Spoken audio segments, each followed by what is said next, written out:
well, in the next half hour or so, Her Majesty will be leaving Buckingham Palace in her carriage to make the journey here to Westminster for the big day, the Queen's speech.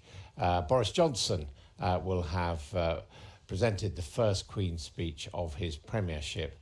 The package of around 22 bills is due to focus on tackling crime, investing in the health service and protecting the environment.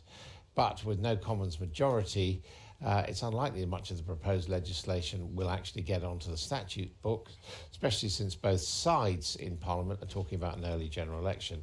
Well, joining me now is Dr. Adam Boulton. She's the Deputy Director of the Institute for Government. Welcome to you. I mean, that's the point, isn't it? If you've got all sides saying we're going to have a general election soon, is this Queen's speech any more than an advertisement for the next Tory manifesto?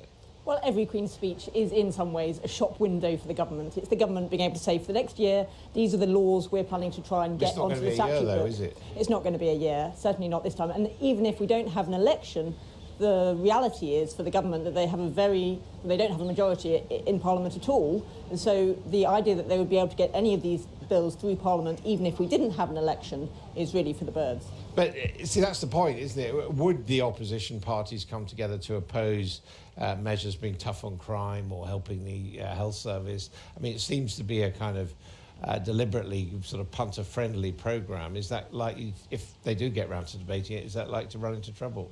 I think the opposition parties will take their normal approach to scrutinising government proposals. They're unlikely to welcome them, they're likely to find fault with them. That's what oppositions do. But the reality is that nobody thinks that these are the bills they're going to be actually considering in this session of Parliament. They think that if they ever do actually come forward as bills, that would have to be after the Conservative Party won a general election, if it were to do so. Now, these measures have been put in the Queen's speech. Eventually, in a week or so, there will be a vote in Parliament to approve the Queen's speech or not to approve it. What happens if Parliament votes not to approve it? Normally that would be a really big deal. Normally that would be, everyone saying, well, this government can't survive. But we're in a very peculiar situation. Because of the Fixed Term Parliaments Act, we're already in a situation where Parliament is not functioning, Parliament is not passing laws, and it does not have confidence in the government, but it is not willing to vote to say it doesn't have confidence because there are too many people in Parliament who at the moment are worried about the UK leaving the EU without a deal, and they want to make sure that they can prevent that happening before they're willing to vote for a general election. It's interesting, isn't it? In spite of all the criticism of the Fixed Term Parliament Act, in the advance briefing, no sign of a pledge to repeal it.